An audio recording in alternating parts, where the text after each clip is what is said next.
ప్రస్తుతం మనతో పాటు ప్రముఖ ఆధ్యాత్మికవేత్త వేదిక్ ఆస్ట్రాలజర్ అవినాష్ దాస్ గారు మనతో ఉన్నారు. గురువుగారితో మాట్లాడేద్దాం. నమస్కారం గురుగారు. నమస్కారం. ఓం నమ శివాయ. ఓం నమో వెంకటేశాయ. సో ఫిబ్రవరి మాసం 2026 కన్యా రాశి వాళ్ళకి ప్రత్యేకంగా ఈ నెల ఎలా ఉంటుందంటారు? వీళ్ళు ఈ నెల ఎలాంటి జాగ్రత్తలు తీసుకుంటే బాగుంటుందంటారు? కన్యా రాశి మనకు ప్రతి రాశికి ఒక హక్కు ఉంటుంది. దేవుడు జ్యోతిష్ శాస్త్రం ఇచ్చాడు. వాడు గ్రహస్థితి వాడు ఏంటో తెలుసుకోవాలి. ముందు కన్యా రాశి గ్రహస్థితి 10, 12 ఇళ్లలో 10వ దాంట్లో గురువు, 12వ దాంట్లో కేతువు, 5వ దాంట్లో కుజుడు, 6వ దాంట్లో పంచగ్రహ కూటమి. సో బేసిక్గా ఈ గ్రహస్థితి కన్యా రాశికి ఫిబ్రవరి మాసంలో అంటే మాఘమాసంలో ఉండబోతుంది. సో ఈ గ్రహస్థితి బట్టి వాడు అర్థం చేసుకోవాలి, ఈ మాసం నాకు బాగుందా బాగాలేదా, నాకు కలిసి వస్తుందా లేదా అని. సో బేసిక్గా చూసుకుంటే పర్లేదు, ఓ మాదిరిగా ఉంది, కానీ ఇంకా బెటర్ చేసుకోవచ్చు. ప్రతి రాశికి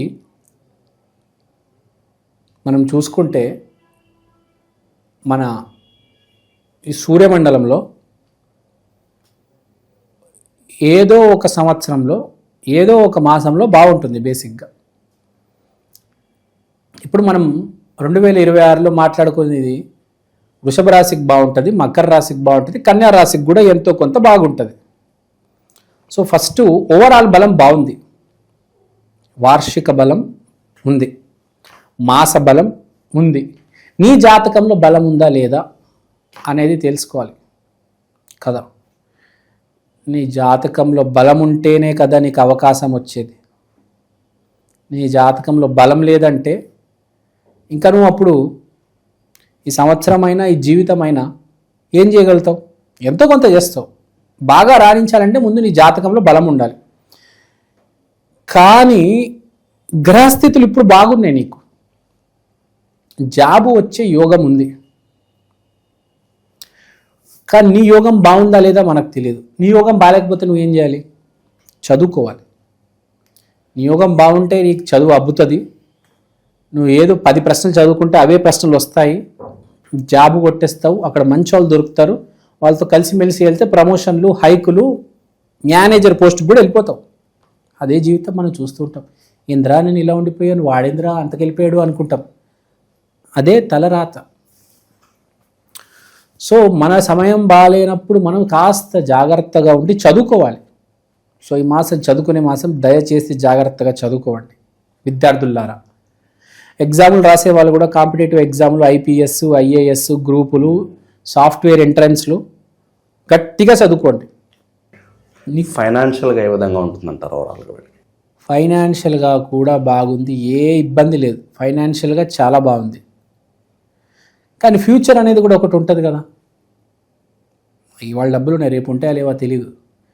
ఇవాళ నువ్వు జాగ్రత్తగా ఇన్వెస్ట్ చేస్తే ఇవాళ ఆస్తి కొనుక్కుంటే బాగుంటుంది. ఇవాళ 40 లక్షలు, రేపు 60 లక్షలు అయిపోతుందేమో. అది నువ్వు ఇవాళ ఇప్పుడు నిర్ణయం తీసుకోవాలి, సమయం అని చెప్తున్నా. నిర్ణయం తీసుకొని ఫ్లాట్ ఉంది, ఫ్లాట్ కొనాలి, ఒక ప్రాపర్టీ కొనాలి, ఇన్ని సంవత్సరాలకి ఇంత టైంకి నేను ఈఎంఐ కట్టేస్తాను కాబట్టి 3 నెలల తర్వాత కొనుక్కుంటే బెటర్ అనే ప్లానింగ్ ఇప్పుడే చేసేసుకోవాలి. ఇప్పుడు చేసుకొని వచ్చే నెలలో, వచ్చే సంవత్సరంలో కొనుక్కుంటే బెటర్. బేసిక్గా ప్రాపర్టీ కావచ్చు, ఎడ్యుకేషన్ మాట్లాడేసాము, జాబ్ మాట్లాడేసాము, ఆరోగ్య సమస్యలు ఇంపాసిబుల్, ఏమి రావు, ఉన్నవైతే మెయింటైన్ అవుతాయి. కేతు 12 ఇంట్లో ఎలాగైనా కాపాడతాడు, ఎవడైనా కాపాడతాడు, ఏ స్థితిలోనే కాపాడతాడు. నీ బండెలి లారీ కింద జారిపోయినా కూడా నీకేం కాదురా నాయన. చాలా మంది బయటపడతారు చూడండి, లారీ కిందకి వెళ్ళిపోతారు, ఇంత చిన్న స్క్రాచ్ కూడా రాదు. కేతు 12 ఇంట్లో అట్లా కాపాడతాడు. కేతు 12 ఇంట్లో ఉన్నాడంటే మనిషిని అసలు ఎలా అయినా కాపాడతాడు. నువ్వు ఏమైనా చేసుకో, నేను కాపాడతాడు. ఇప్పుడు కేతు 12 ఇంట్లో ఉన్నాడు, మంచి బ్లెస్సింగ్ ఉంది. కానీ నువ్వు కష్టపడాలి కదా. ఫస్ట్ నువ్వు ఎప్పుడు కష్టపడే సమయం నాన్న. నువ్వు జాబర్ కావచ్చు, మీ ఇంట్లో కూడా మీ భార్య కూడా అదేదో దాన్ని టేకెన్ ఫర్ గ్రాంటెడ్ కాకుండా ఆమెతో కొంచెం ఆమె ఏంటి, ఆమెను అర్థం చేసుకొని ఆమె ఎలా రియాక్ట్ అవుతుంది గమనించి ఆమెకు ఏ జవాబు ఇస్తే ఆమె హ్యాపీగా ఉంటుంది ఆ జవాబు ఇస్తే అయిపోయింది కదా. నేను ఇదే జవాబు ఇస్తాను, నేను ఇలాగే ఉంటానంటే ఆమె కూడా విరుచుకుపడుతుంది, గీరేస్తుంది నేను. లోపల ఉండిపోద్ది, నా మగాడు నా మొగుడు ఇలా ఉన్నాడు ఏంటి. కరెక్ట్ ఆమె కావాల్సిన జాబ్ ఇస్తే నన్ను ప్రేమిస్తున్నాడు అబ్బా, మా ఆయన చాలా మంచోడు అనుకుంటారు కదా. ఇప్పుడు ఆ సమయం అన్నమాట, గ్రహించే గమనించే సమయం. ఆ థీము ఆమెకు ఎలా ఏం జవాబు కావాలో అది ఇచ్చేయండి, ఎగ్జామ్కి ఎలా ప్రిపేర్ అవ్వాలో అవి అయిపోండి, ఆఫీస్లో ఏ ప్రాజెక్ట్ ఎక్కాలో ఎక్కేయండి. ఇప్పుడు ఆ థీమ్ నడుస్తుంది. ఫైనాన్షియల్గా కూడా ఎలా ఉంటుంది అని అడిగారు. ఇప్పుడు ప్లాన్ చేసేయండి, రేపు బాగుంటుంది, పాలసీ కట్టేయండి, రేపు డ్రా చేసుకోవచ్చు, ఫిక్స్డ్ డిపాజిట్ రేపు ఇరక్కొట్టచ్చు. ఇప్పుడు ఆ ప్లానింగ్, ఆ సమయము, నిర్ణయాలు తీసుకునే సమయం బేసిక్గా ఆ థీమ్ నడుస్తుంది. సో నిరుద్యోగులు అలాగే ఉద్యోగం చేసే వాళ్ళ పరిస్థితి ఎలా ఉంటుందంటారు? నిరుద్యోగులు అంటే నేను చెప్పాను, బాగా గట్టిగా చదువుకోండి. ఉద్యోగం చేస్తున్న వాళ్ళు కూడా బాగా కష్టపడాలి. మీరు ఎంత కష్టపడుతున్నారని ఒక రిపోర్ట్ తీస్తారు, అప్పుడు కనపడాలి కదా నువ్వు కష్టపడ్డావని. నువ్వు ఎన్ని మెయిల్స్ పంపించావు అని చెక్ చేస్తారు వాళ్ళు. ప్రతి సంవత్సరం ఒక కంపెనీలో ఒక మనిషికి ప్రమోషన్ ఇవ్వాలంటే ముందు చూస్తారు వీడు ఎన్ని మెయిల్స్ పంపించాడని. 300, 500 ఈ మెయిల్స్ సబ్జెక్ట్ ఉందా, ఊరికే పంపిస్తున్నాడా అని చెక్ చేస్తారు సాఫ్ట్వేర్ కంపెనీలో. పక్కా వీడు ఇంటికి వెళ్ళిన తర్వాత కూడా మెయిల్ పంపిస్తున్నాడా, మర్చిపోతున్నాడా, ఆ పనికి వీడు ఇలా అతుకుపోయి ఉన్నాడా, లేకపోతే ఏదో ఆఫీస్ వెళ్ళిన తర్వాత మర్చిపోయాడా అని చూస్తారు. కానీ చాలామంది రాత్రి 12ంటికి కూడా మెసేజ్ పెడతారు, మెయిల్ పెడతారు, ఏదో నేను పని చేస్తున్నాను కష్టపడతాను చూపించుకోవడానికి కంపెనీ వాళ్ళకి. కానీ మెయిల్లో ఏముందో చూస్తారు, చదువుతారు. సో బేసిక్గా చెప్పేది ఏంటంటే, మాసము మాదిరి ఉంది, చదువుకోనన్న కాంపిటేటివ్గా చదువు. అంటే అదేదో ఎగ్జామ్ ఉంది, అదేదో ఆఫీస్లో ప్రాజెక్ట్ ఉంది, దానికోసం చదువు. మీ ఆ కంపెనీ బాగుపడాలని చదువు. ఇప్పుడు నీకు నువ్వు సాటిస్ఫై అయితే కాదు, నీ కంపెనీ కూడా నీకు సాటిస్ఫై అవ్వాలి కదా, అవునా కదా. నీకు ఎగ్జామ్లో 60 మార్కులు వస్తే చాలు, పాస్ అవుతావేమో, కానీ 9 మార్కులు వస్తే స్టేట్ టాపర్ అవుతావు కదా. ఇక్కడ పాయింట్ ఏంటంటే, నువ్వు బాగా కష్టపడాల్సిన మాసం ఏదైనా ఉందంటే ఈ మాసం. కన్యా రాశి వాళ్ళు, స్టూడెంట్స్, ఎంప్లాయీస్ ఇద్దరు కష్టపడాలి. తర్వాత ఇంకో పాయింట్ ఏంటంటే, ఎవరైతే ఒక కొత్తగా మొదలెడదాం అనుకుంటున్నారో వాళ్ళకి మంచి రోజులు అని చెప్పొచ్చు. ఏది మొదలు పెట్టడం, ఒక కోర్స్ జాయిన్ అవ్వాలి, అమీర్పేట్లో మొదలు పెట్టవచ్చు. తర్వాత ఆఫీస్లో ఏదైనా కొత్త ప్రాజెక్ట్ తీసుకోవాలనుకుందాం, కొత్త ప్రాజెక్ట్లో జాయిన్ అవ్వాలంటే ఇంటర్వ్యూ ఇవ్వాలి. ఆఫీస్లో పనిచేస్తుండగా కూడా కొత్త ప్రాజెక్ట్లో జాయిన్ అవ్వాలంటే ఇంటర్వ్యూ ఇవ్వాలి. దానికి కూడా మీరు ఇంటర్వ్యూ ఇవ్వచ్చు, అంటే దాని ప్రిపరేషన్ స్టార్ట్ చేయవచ్చు. మెయిన్గా basically this is a time of preparation for కన్యా రాశి. తర్వాత గురువు 10వ ఇంట్లో, కేతు 12వ ఇంట్లో సపోర్ట్ ఉంది. గురువు సపోర్ట్ ఉంది, దైవం సపోర్ట్ ఉంది. నువ్వు కష్టపడడమే లేటు. నువ్వు కష్టపడి నువ్వు ఇప్పుడు కష్టపడితే నీకు రిజల్ట్ ఎల్లుండి వస్తుంది. ఇవాళ కష్టపడు, రేపు ఎగ్జామ్ రాయి, ఎల్లుండి మంచి రిజల్ట్ వస్తుంది. సో ఇప్పుడు నీకు కష్టపడడం తప్ప ఇంకో దారి లేదు. కానీ నువ్వు ఇప్పుడు కష్టపడలేదనుకో, ఓకే సో ఇవన్నీ బాగున్నాయి గురుగారు, బాగా చెప్పారు, కానీ మాకు అవి ఏం లేవు, నా దగ్గర జాబ్ లేదు, నా దగ్గర వ్యాపారం లేదు, నాకు పెళ్లి కాలేదు, నా ఫైనాన్షియల్ బాగాలేదు, అప్పులు ఉన్నాయి అంటే ఏంటి? బేసిక్గా నీ జాతకం బాగాలేదు. నీ జాతకాన్ని ఇంప్రూవ్ చేసుకోవాలి. నీ జీవితం మారాలంటే ముందు నువ్వు మారాలి. ముందు నువ్వు మారు, తర్వాత నీ జీవితం మారుతుంది. ముందు నువ్వు మారాలంటే ఏం చేయాలి? భగవద్గీత చదువు, శివరాత్రి రోజు గుడికెళ్ళు, ఒక యోగి ఆత్మకథ పుస్తకం చదువు, మంచి వ్యక్తులతో స్నేహం చేయి. మన వాళ్ళు చేసేది ఏంటంటే పిచ్చి వ్యక్తులతో స్నేహం చేసి వాళ్ళలాగా తయారై చివరిలో వాళ్ళతో పాటు బురదలో పడిపోతారు, మోరిలో పడతారు.